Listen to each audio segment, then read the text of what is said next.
너는 여호와를 기다릴지어다 라는 제목으로 하나님의 말씀 증거하도록 하겠습니다. 오늘 우리가 살펴볼 시편 27편은 다윗이 지은 시입니다. 다윗이 어떤 상황에서 이 시를 기록한 것인지 우리가 정확하게 알 수는 없습니다. 그러나 시편 27편을 쭉 읽어보면 다윗이 극심한 어려움을 당하는 가운데 이 시를 썼다라는 것을 알 수 있습니다. 예를 들어 2절에 보면은요, 내 살을 먹으려 하는 악인들이라는 은유적 표현이 나오고, 또 나의 대적들, 나의 원수들이라는 단어가 나옵니다. 3절에서는 군대가 나를 대적하여 치는 것과 전쟁이 일어나 나를 치려 하는 것, 이러한 상황에 대한 설명도 나옵니다. 또 12절에서는 내 생명을 대적에게 맡기지 마소서, 나를 치려 함입니다 라고 그렇게 하나님께 간구하기도 합니다. 다윗이 구체적으로 어떤 사건 가운데 이 시를 썼는지는 모르지만 지금 말씀드린 것처럼 전체적인 내용을 보면 그가 목숨이 위협받는, 즉 크게 두려워할 수밖에 없는 상황에서 시편 27편을 썼다라는 사실을 알 수 있습니다. 그런데 두려워할 일들이 가득한 절망적인 인생길 한가운데 서 있었던 다윗은 얼마나 무서워요. 내 살을 먹으려는 악인들, 표현이 얼마나 이게 잔인합니까? 그 정도로 어려워요. 군대가 나를 대적하여 진쳤다 하고 나의 대적들, 나의 원수들, 이렇게 절망적인 인생길 한가운데 서 있었던 다윗은 시편 27편에서 어떤 결론을 내리고 있습니까? 27편의 마지막 절인 14절에 보면은 두려움을 주는 일들이 그대로 있는 현실 속에서 다윗은 너는 여호와를 기다릴지어다, 강하고 담대하며 여호와를 기다릴지어다 라고 결론을 맺습니다. 다윗이 절망적인 일들 한가운데에서도 너는 여호와를 기다리되 강하고 담대하게 여호와를 기다리라고 확신에 찬 선포를 할 수 있었던 이유가 무엇입니까? 오늘 이 시간에는 시편 27편의 내용을 살펴보며 다윗이 최악의 상황 가운데에서도 여호와를 강하고 담대하게 기다릴 수 있었던 이유를 함께 찾아보려고 합니다. 자, 이제 그 이유를 찾아봐야 하는데, 제가 일부 예배 때도 이게 사람이 속이 이게 너무 소심하니까 히터가 안 들어와서 추운 분은 어떡하지라는 것이 계속 누르니까 계속 설교가 막 빨라지고 막 버벅거리고 더 이게 정신 없어져요. 그래서 11시 예배는 이걸 좀 놓으려고요. 추우시면은 따뜻한 방으로 가실 줄로 믿고, 그냥 추운 거 잘 감당하시니까 계신 줄로 믿고, 이 부분은 좀 이렇게 마음 편하게 놓고, 죄송해요. 다음 주에는 히터 꼭 들어올 겁니다. 또 제가 이 부분을 조금 마음 편하게 생각하며 말씀을 이어가 보도록 하겠습니다. 자, 다윗이 최악의 상황 가운데서도 여호와를 강하고 담대하게 기다릴 수 있었던 이유를 한번 찾아보려고 합니다. 첫째, 다윗은 최악의 상황에서도 여호와를 바라보았기 때문에 강하고 담대하게 여호와를 기다릴 수가 있었던 겁니다. 본문 14절에서 기다릴지어다 라는 이 히브리어 단어는요, 소망을 가지고 주님을 바라보며 기다리라라는 의미를 담고 있습니다. 그러니까 이 기다린다는 것에는 바라본다라는 의미가 있다는 겁니다. 그래서 우리말 성경처럼 쉽게 번역된 성경에 보면 14절 말씀을 여호와를 기다리라가 아니라 여호와를 바라보아라, 강하고 담대하게 여호와를 바라보아라 라고 번역해 놓았습니다. 하나님께서는 하나님을 기다리는 자, 즉 하나님을 바라보는 성도를 결코 그냥 버려두지 않으십니다. 여호와를 바라보며 기다리는 자에게는 하나님께서 새 힘을 공급해 주신다는 것이죠. 하나님께 끝까지 쓰임받은 사람들의 공통적인 특징이 있어요. 그러니까 쓰임받는 모습이 다 달라요. 맡기신 사명도 다 다릅니다. 근데 어떤 모습으로 쓰임받던 쓰임받는 사람들의 공통적인 특징이 있는데, 아무리 현실의 상황이 절망적이어도 하나님을 끝까지 기다렸다는 것입니다. 그러니까 하나님을 기다리지 않고 하나님께 쓰임받는 경우는 없습니다. 다 누가 되었든 하나님을 기다리면서 쓰임받습니다. 노아는 홍수 심판을 대비하여 약 100년이 넘는 시간 동안 방주를 만들며 하나님께서 말씀하신 일이 일어나기를 기다렸죠. 아브라함은 아들 이삭을 얻기까지 25년이나 기다려야 했습니다. 야곱은 하나님의 약속이 이루어지기까지 20년 동안 기다려야 했습니다.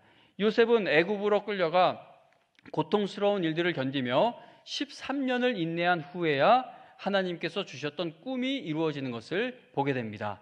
민족 해방의 꿈을 품고 있었던 모세는 80세가 되었을 때 비로소 하나님의 출애굽 역사에 쓰임받게 되었습니다. 우리에게 잘 알려져 있는 성경의 몇몇 인물들만 제가 지금 말씀을 드렸는데, 성경에 등장하는 믿음의 인물 누가 되었든 성경의 믿음의 인물들을 살펴보면 그들은 모두 하나님을 기다리고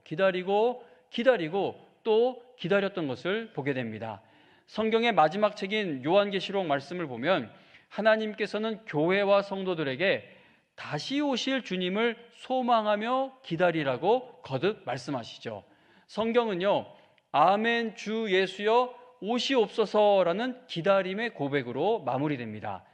그런데 앞서 말씀드린 것처럼 하나님을 기다린다라는 것은 하나님을 바라보는 일과 같습니다. 노아, 아브라함, 야곱, 요셉, 모세, 또 누가 있어요? 욥, 사무엘, 성경의 인물들, 선지자들, 사도들 등 믿음의 사람들이 하나님을 기다리는 모습을 보면은요, 그들은 모두 눈에 보이는 상황이 아무리 절망적이었어도 하나님께서 주신 약속의 말씀이 이루어지게 될 날을 바라보며 나아갔습니다.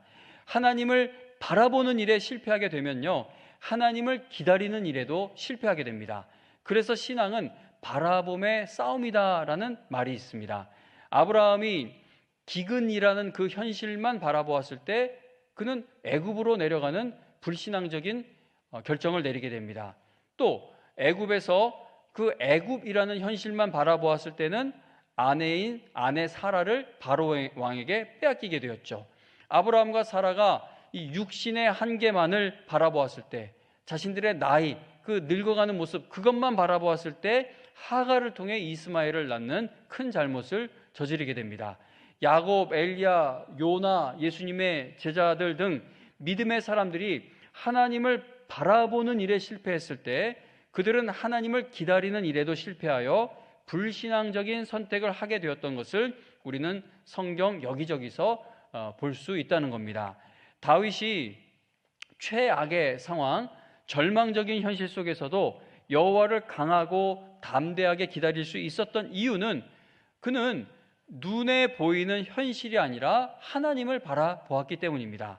시편 27편을 기록할 당시 다윗이 어떤 상황에 있었는지 한번 보겠습니다. 먼저 2절을 보시면, 27편 2절에 보시면요, 이렇게 이야기합니다. 악인들이 내 살을 먹으려고 내게로 왔으나 나의 대적들, 나의 원수들인 그들은 실족하여 넘어졌도다. 다윗은 악인들, 대적들, 원수들이 자신을 삼키려고 공격해오는 지금 위급한 상황에 대해서 말하고 있죠. 5절에서는요, 자신이 환난 날에 있다라고 말을 합니다. 10절에서는 부모에게 버림받은 것 같은 그런 상황을 표현하기도 합니다. 12절에서는 악한 사람들이 자신의 생명을 노리고 있다라고 말합니다. 만일 다윗이요, 이런 상황만을 바라보고 있었다면, 아브라함이 기근만 바라보고 애굽에서 애굽만 바라보고 늙어가는 자기 자신 모습만 바라보다가 불신앙적인 일을 했던 것처럼, 만일 다윗이 지금 이런 상황만을 바라보고 있었다면 그는 두려움에 사로잡혀 절망하고 모든 것을 포기하게 되었을지도 모릅니다.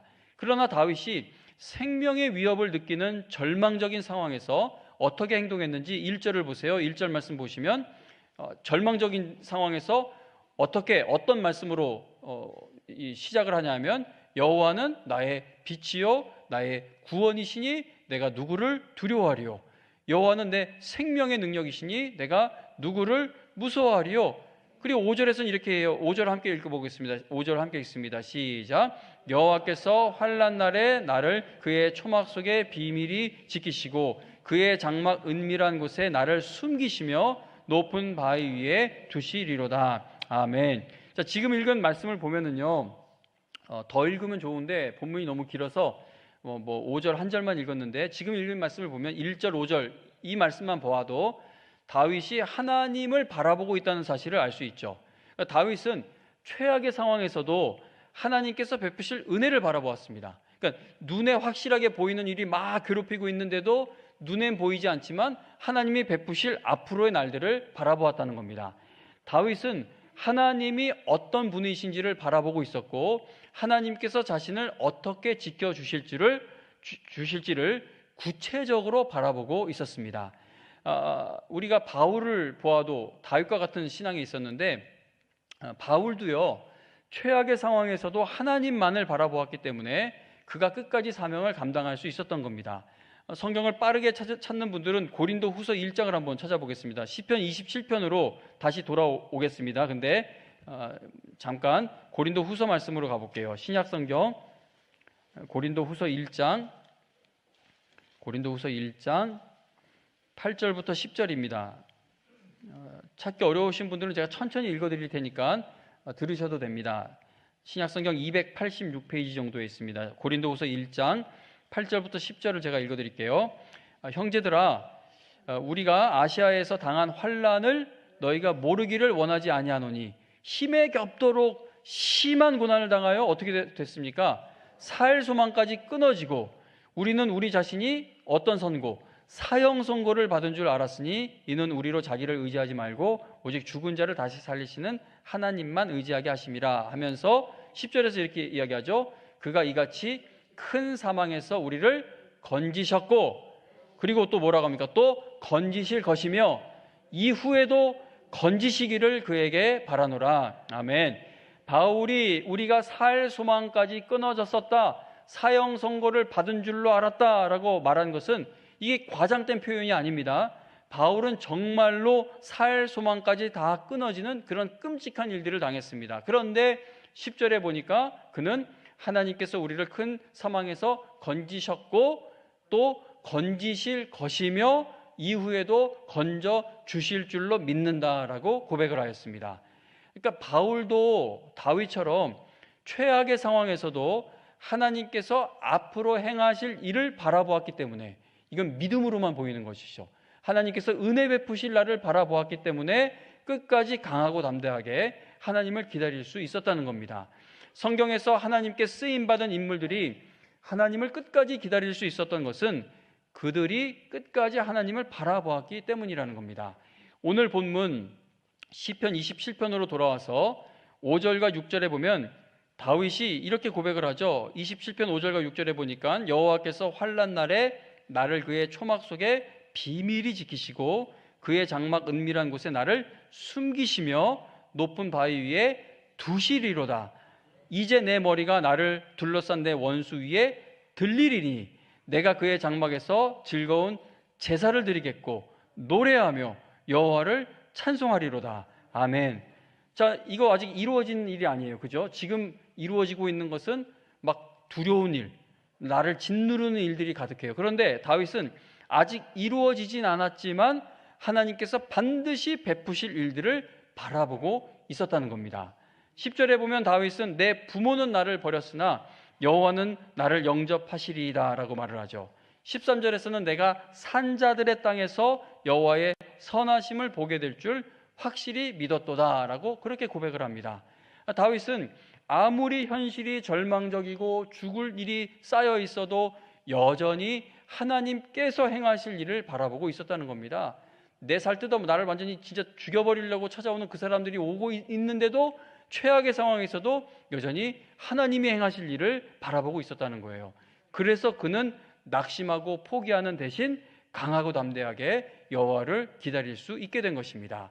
다윗이 최악의 상황 가운데에서도 여호와를 강하고 담대하게 기다릴 수 있었던 이유, 첫째, 여호와를 바라보았기 때문이고, 둘째, 여호와께 부르짖어 기도했기 때문입니다. 다윗이 죽느냐 사느냐 하는 어려움에 처했을 때 그가 하나님께 어떤 모습으로 기도했는지 7절을 보세요. 시편 27편 7절 함께 읽겠습니다. 27편 7절 함께 읽습니다. 시작. 여호와여, 내가 소리내어 부르짖을 때에 들으시고 또한 나를 긍휼히 여기사 응답하소서. 아멘. 다윗이 최악의 상황에서도 끝까지 하나님을 강하고 담대하게 기다릴 수 있었던 것은 그가 하나님께 기도하되 부르짖어 기도했기 때문입니다. 자, 그런데 꼭 큰 소리로 막 이렇게 소리 높여 기도하는 것만이 부르짖는 기도는 아닙니다. 대표적으로 한나의 기도를 우리가 생각해 볼 수 있죠. 사무엘상 1장 10절에 보면은요, 마음이 괴로운 한나가 하나님께 기도하고 통곡했다라고 말씀합니다. 그러니까 한나의 기도는 통곡하는 기도였고 오래 드리는 기도였어요. 그런데 사무엘상 1장 13절에서는 한나가 속으로 말하며 입술만 움직이고 음성은 들리지 않았다라고 말씀합니다. 그래서 이런 말씀을 예로 들어 뭐 꼭 큰 소리로 기도할 필요는 없다라고 하는데, 근데 한나가 기도한 것도 사실 어려워요. 이게 통곡하는 기도, 통곡은 하는데 소리는 안 나와요. 해보세요. 이게 차라리 소리를 내는 게 쉬워요. 통곡하는 기도를 소리를 안 내고 하는 것보단 내는 게 쉽다는 겁니다. 그래서 이런 성경 구절을 들어서 꼭 소리를 내야 할 필요가 있냐라고 하면 그 말도 맞긴 한데, 어쨌든 그래서 부르짖는 기도를 말할 때 뭐 꼭 소리를 크게 내는 기도만을 생각할 필요는 없을 겁니다. 그러나 하나님을 전적으로 의지하는 사람의 기도에는 통곡이라고 표현할 만큼의 간절함과 부르짖는 기도라고 부를 만큼의 간절함이 반드시 묻어나게 된다는 겁니다. 자, 그런 의미에서 우리가 속으로 마음으로 기도한다 할지라도 우리의 기도는 애통하는 기도, 부르짖는 기도가 되어야 한다는 것이죠. 예수님도 부르짖어 기도하시면서 하나님의 뜻을 이루어 가셨습니다. 히브리서 5장 7절에 보면 예수님께서도 하나님 아버지께 심한 통곡과 눈물로 기도하셨다라고 말씀하고, 누가복음 6장 12절에서는 예수님이 산으로 올라가셔서 밤이 새도록 하나님께 기도하셨다라고 말씀합니다. 예수님도 눈물로 부르짖는 기도를 드리셨고 밤을 샐 정도로 오래 드리는 기도 생활을 하셨다는 겁니다. 다윗이 부르짖는 기도를 드렸다는 사실이 시편 여기저기에서 발견이 되죠. 찾지 않으셔도 돼요. 제가 읽어드릴게요. 시편 18편 6절에 보면은요, 다윗은 내가 환난 중에서 나의 하나님께 부르짖었더니 그가 그의 성전에서 내 소리를 들으시며 그의 앞에서 나의 부르짖음이 그의 귀에 들렸도다라고 간증합니다. 34편 6절에서는 이 곤고한 자가 부르짖음에 여호와께서 들으시고 그의 모든 환난에서 구원하셨다라고 고백을 하고, 또 40편에서는 내가 여호와를 기다리고 기다렸더니 귀를 기울이사 나의 부르짖음을 들으셨도다라고 그렇게 찬양을 합니다. 다윗은 고난을 당할 때마다 하나님께 부르짖어 기도한 겁니다. 그런데 다윗의 부르짖는 기도가 여호와를 강하고 담대하게 기다릴 수 있는 그 믿음으로 연결되어 갈 수 있었던 것은 그가 기도의 제목을 바르게 정했었기 때문입니다. 아무리 오랜 시간 부르짖어 기도해도, 아무리 목이 터져라 부르짖어 기도를 해도요, 기도 제목이 잘못되어 있으면 하나님을 강하고 담대하게 기다리지 못하게 됩니다. 다윗은 하나님께서 바라시는 일을 자기 기도 제목으로 삼아 부르짖어 기도하였기 때문에 끝까지 하나님을 강하고 담대하게 기다릴 수 있는 힘을 공급받을 수 있었다는 것이죠. 오늘 본문 시편 27편에 보면은 큰 어려움을 당하고 있었던 다윗이 특별히 한 가지 소원에 집중해서 부르짖는데 그 소원이 4절에 나옵니다. 4절을 보시면 다윗이 이렇게 얘기해요. 내가 여호와께 바라는 한 가지 일. 자, 여호와께 바라는 한 가지 일, 그것을 구하리니. 다윗이 간절하게 바라는 한 가지 일이 무엇입니까? 곧 내가 내 평생의 여호와의 집에 살면서 여호와의 아름다움을 바라보며 그의 성전에서 사모하는 그것이라. 아멘. 여기서 아름다움이라는 단어의 히브리어 원문을 보면 즐거움을 뜻합니다. 다윗은 죽을 고생하고 있는 상황에서도 하나님 안에서 누리는 즐거움, 하나님께서만 주시는 그 기쁨을 바라고 또 얻고 싶어 했다는 것이죠. 그러니까 쉽게 말하면 자기에게 큰 두려움을 주는 이 지긋지긋한 환경에서 벗어남으로 인해서 기쁨을 찾으려고 했다기보다는 아무리 어려운 상황에서도, 오늘 죽을지 내일 죽을지 모르는 이 어려운 상황에서도 기쁨의 원천을 하나님께 두기를 간절히 원했다는 것입니다. 시편을 읽어보면 기쁨과 즐거움이 하나님께로부터 온다는 고백이 많이 나오죠. 한 곳만 예를 들어보자면 시편 16편에서 다윗은 내가 여호와를 항상 내 앞에 모십니다. 그러므로 나의 마음이 기쁘고 나의 영도 즐거워합니다. 그러니까 여호와를 내 앞에 모시기 때문에 내가 기쁘고 즐겁다 하고 그렇게 다윗은 고백을 합니다. 성도님 여러분, 만일 다윗이요 권력을 회복하고 재력을 회복하고 인기를 회복하고 인맥을 회복하고 적들을 싹 다 죽이는 일에 힘을 낼 수 있었기 때문에 강하고 담대하게 여호와를 기다릴 수 있었던 것이라면 우리 가운데 끝까지 여호와를 강하고 담대하게 기다릴 수 있는 사람이 누가 있겠습니까? 그러니까 다윗이 강하고 담대하게 여호와를 기다리라고 한 것이 이 사람이 뭐 돈도 엄청나게 다 다시 회복되고 권력도 다 회복됐기 때문에 이 말을 한 것이라면 우리에게 이게 뭐 큰 격려가 위로가 되지 못하죠. 됐으니까 이런 말을 하는구나. 근데 다윗의 이 고백이 왜 큰 위로가 되냐면 우리보다 더 어려워요. 뭐 10배도 아니고 100배 이상 어려운 것 같아요. 그런데도 여호와를 기다리라고 하지 않습니까? 다윗은 여호와를 바라보고 여호와께 부르짖어 기도하고 있었기 때문에 여호와를 강하고 담대하게 기다릴 수 있는 힘을 얻을 수 있었던 겁니다. 그러므로 오늘 여러분과 저도요, 다윗이 누렸던 그 능력을 동일하게 체험할 수가 있는 겁니다. 여호와를 바라보고 여호와께 부르짖어 기도하는 것은 병실에서도, 회사에서도, 가정에서도, 버스나 지하철 안에서도, 길을 걸으면서도 할 수 있는 일이죠.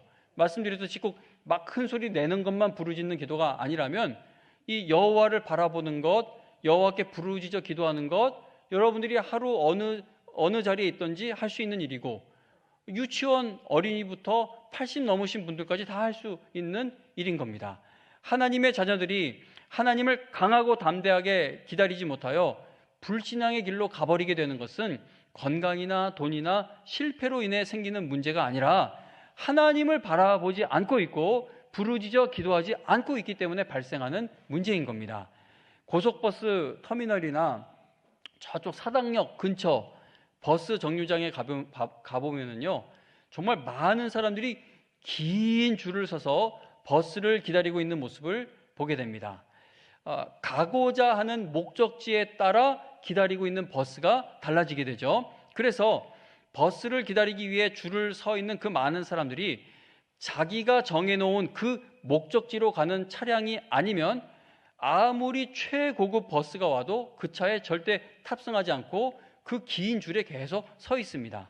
아무리 저쪽에 줄이 짧아도 나를 목적지까지 데려다 줄 그 버스가 오는 줄이 아니라면 그 줄에 절대 가서 서지 않죠. 그러니까 목적지가 분명하면 분명할수록 추워도 더워도 줄 서 있는 것이 아무리 힘들어도 그 목적지에 나를 데려다 줄 그 버스를 기다리고 또 기다리는 자리에 있게 된다는 겁니다. 우리가 인생의 목적을 어디에다가 두고 있느냐에 따라 기다리는 것이 완전히 달라지게 되죠. 이 다윗은 여호와로 인해 자신의 그 기쁨의 원천을 하나님께 두었기 때문에 다른 어떤 일이 일어나도 하나님을 기다릴 힘을 낼 수 있었던 겁니다. 이렇게 목적을 어디에 두고 있느냐에 따라 기다림이 완전히 달라지게 됩니다. 다윗이 하나님을 끝까지 강하고 담대하게 기다릴 수 있었던 것은 그가 하나님을 기다리는 목적을 이 땅에서 조금 더 편안하게 살고 더 성공하는 데에 두지 않았기 때문입니다. 이 땅의 것에 삶의 목적을 두고 사는 성도는 절대 하나님을 강하고 담대하게 기다리지 못합니다. 골로새서 3장 1절과 2절에 보면 뭐라고 합니까? 위의 것을 생각하고 땅의 것을 생각하지 말라고 하지 않습니까? 모세는요, 애굽의 왕궁에서 지내는 40년 동안에는 하나님을 기다렸죠.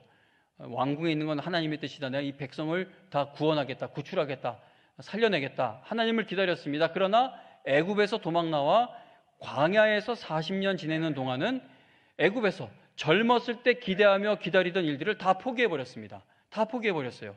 그리고 모세가 80세에 하나님을 다시 만난 후부터는 하나님을 끝까지 기다리는 사람으로 나아가게 됩니다.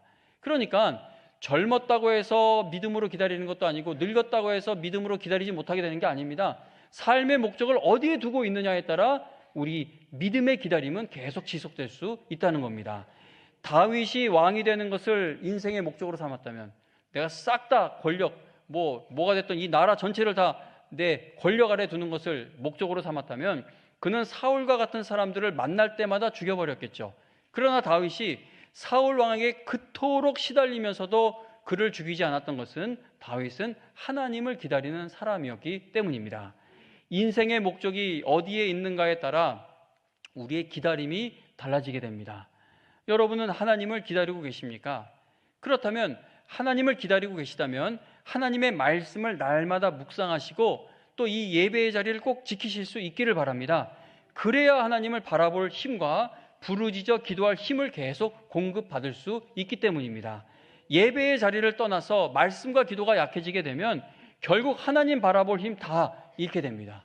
제가 하나님이 허락하신다면, 정말 하나님이 저를 불쌍히 여기시고 저의 부르심에서 제가 정말 나쁜 짓 하지 않아서 하나님의 은혜로 70살까지 목회를 한다면, 70살까지 그렇게 목회를 하나님의 은혜로 정말 잘 마치면 그 이후로는 하나님을 바라보는 힘이 저절로 이어지냐? 절대 그렇지 않아요. 이 70살까지 온 힘을 다해 목회를 했던, 80살까지 목회를 했던 이 땅에 사는 내내 하나님을 바라볼 힘을 잃지 않으려면 끝까지 하나님 이 말씀과 기도의 자리를 지켜가야 하는 겁니다. 하나님을 바라보지 못하면요, 하나님을 기다리지 못하게 됩니다. 그 지난 수요일에 최가관 목사님께서 누가복음 14장에 나오는 과부와 재판장 비유를 본문으로 말씀을 전하시면서, 그 불의한 재판관 안 들어주는데 과부가 정말 불쌍한 처지의 과부가 계속 가서 괴롭히니까 들어주는 그런 비유 이야기가 있지 않습니까? 그 비유 본문으로 말씀을 전하시면서 목사님이 설교 중간에 과부의 마음은 누가 알아줄 수 있냐라고 질문하셨어요. 그러니까 이제 권사님들이 허라비 그러니까는 이제 그 목사님이 뭐 그것도 맞는 말이네요. 그러니까 아닌 것 같으니까 또 다른 쪽에서 그럼 과부 그러니까 그것도 맞는 말이네요. 그래요. 최강원 목사님이 이것도 저것도 맞는 말 같다고 하시면서 이렇게 말씀하시는 거예요. 과부의 마음은 하나님이 알아주시지라고 하는 거예요. 근데 이걸 그냥 이렇게 저처럼 강조해서 말씀하신 게 아니라 그냥 설교에서 그냥 지나가듯이 말씀하시는 부분이었습니다. 그런데 제가 그 말을 들으면서 속으로 얼마나 크게 웃었는지 몰라요. 이제 겉으로 웃으면 저거 미쳤나 그럴 수도 있고, 또 혼자 되신 분들의 입장에서는 저놈이 저런 거 갖다가 웃어하고 상처가 될 수도 있고, 그래서 속으로 막 웃었는데 비웃음이 아니라 최강원 목사님이 찝어주신 그 부분이 너무 은혜가 돼서 제가 웃었어요. 제가 속으로 그렇지, 과부의 그 고독하고 어려운 마음은 하나님이 알아주시는 거지 무슨 호랍이 과부가 알아줘. 하나님이 알아주시지.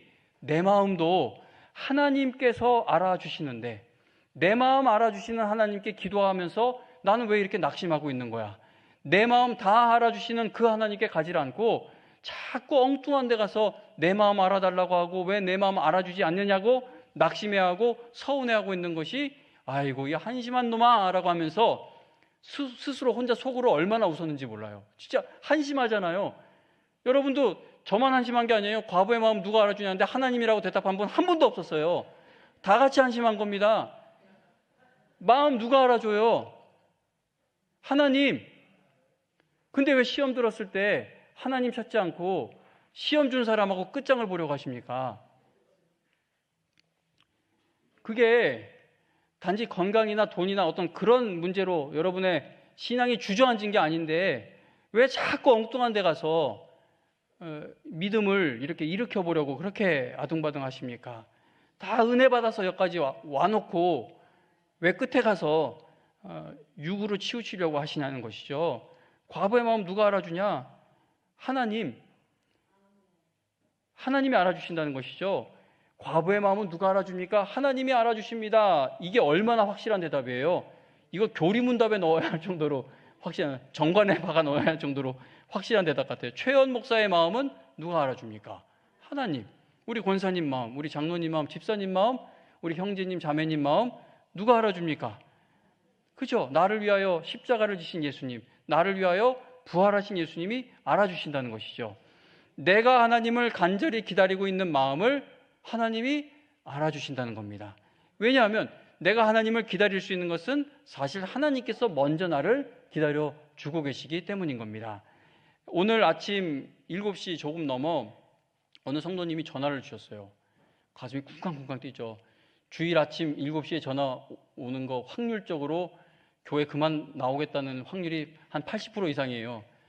예배 다 마치고 잠깐 좀 보자고 하는 것도 그렇고, 근데 항상 그런 건 아닌데, 그때 우리 장로님께서 그때 저 잠깐 보자고 했을 때도 우리 지휘자 장로님도 교회 나가시는 건가 막 했는데, 그 서울대 음대 제가 지금 막 당황해서 그래서 높은 자리로 올라가시는 그 말씀 전해 주시려고 하는데 쿵쾅쿵쾅 예배 시간 내내 보자고 하신 이유가 뭐가 이제 오늘 7시 전화 온 그분도 이제 전화 받기 전에 피할까 받아야 되나 이건 교회 옮기신다는 전화를 아침부터 받고 나면 설교는 어떻게 하나 이제 겁을 내면서 전화를 받았는데 이분이 하나님의 은혜가 내가 너무 감사해서 1,000만 원을 헌금을 하시겠다는 거예요. 그리고 나서 또 한 분이 1,000만 원을 헌금한다는 겁니다. 그러니까 오늘 아침에 설교하러 나오기 전에 2,000만 원 헌금. 근데 제가 평상시 헌금 이런 얘기를 자주 했던 사람이면 오해가 없는데 생전 안 하다가 또 하면은 교회 뭐 처음 방문하셨던 분이 이 교회도 기승전 돈이구나라고 오해가 될 수가 있는데 지금 끝까지 한번 들어보세요. 끝까지 마음을 열고 들어보시면 지금 돈 얘기하려는 게 아니라 교회 공사 기간이 지금 계속 길어지고 있고 꼭 고쳐야 할 부분이 계속 추가되면서 공사비가 지금 계속 늘어나 부담감이 얼마나 큰지 모릅니다. 제가 아름답게 꾸미려고 공사를 하고 있는 것이 아니라 이게 다 누수가 되고 떨어지고 불날 위험에 있고 그러니까 이게 더 늦췄다가는 안 되니까 진짜 해야 되니까 공사를 하는데 이게 뜯어보면 이거 고쳐야 되고 또 뜯어보면 저거 고쳐야 되고 그러다 보니 이게 길어지면서 공사 기간이 길어지는 것만큼 공사비가 계속 이제 늘고 있어요. 그래서 어제도 공사비를 이제 또 송금하면서 이 재정과 관련해서 마음 부담이 너무 큰 거예요. 이거 어떻게 돼야 될지 모르겠더라고요. 토요일이고 이제 주일 앞두고 있는데 좀 담대한 마음으로 주일을 맞이하고 말씀을 전해야 되는데 토요일 날 이제 또 송금 이렇게 공사비 비용을 송금을 하면서 혼자 이제 막 복잡해지죠. 근데 이 불신앙이 왜 더럽냐면요. 이게 한번 하나님을 의지하는 데서 삐끗하면 온갖 더러운 게 다 마음에 달라붙어요. 그러니까 이전에 하나님이 다 해결해 주셔서 감사하다고 했던 것까지 그거 다시 하나님이 이번에는 해주실까라고 보고 1년 내내 하나님께 올해도 하나님이 다 채워주셨다고 감사해놓고 12월에 조직도 못 짜겠고 한 달 내내 교구장 없이 교회가 운영되어야 되고 내년에 어떻게 되나. 그러니까 온갖 불신앙이 다 들러붙기 시작합니다. 그런데 하나님 어떻게 합니까? 라고 이렇게 기도하고 있던 가운데 오늘 아침에 공사비로 사용할 수 있는 재정인 감사헌금 2,000만 원을 드리는 두 분을 하나님께서 세워주셨다는 겁니다. 그러니까 이거 뭐 내 주머니에 들어온 돈 얘기하는 거 아닌 거 아시지 않습니까? 그러니까 뭐 돈 벌었다는 얘기가 아닌 거 아시지 않습니까? 하나님 이거 어떻게 합니까? 어떻게 합니까? 기다리고 있는데 전혀 내가 생각하지도 못한 시점에 또 방법으로 하나님이 이렇게 계속 응답해 주신다는 겁니다. 그러니까 다시 말하면 하나님은 여러분의 마음을 알고 계신다는 것이죠. 여러분이 하나님을 간절히 기다리면서 갖게 되는 그 복잡한 생각과 감정과 어려움을 우리 주님께서 다 아세요. 근데 그냥 알기만 하시는 것이 아니라 여러분을 돌봐주시기 위해 아신다는 겁니다. 그래서 성경은 너희 염려를 다 주께 맡기라. 왜요? 이는 그가 너희를 돌보시기 때문이다 라고 말씀합니다. 시편 27편 14절 함께 읽고 말씀을 마치겠습니다. 27편 14절 말씀 함께 읽겠습니다. 함께 읽습니다. 시작. 너는 여호와를 기다릴지어다. 강하고 담대하며 여호와를 기다릴지어다. 아멘. 여러분 모두 어떤 상황에서도 다윗처럼 여호와를 끝까지 바라보며 또 부르짖어 기도하셔서 여러분 끝까지 강하고 담대하게 여호와를 기다리게 되시기를 주님의 이름으로 축원합니다.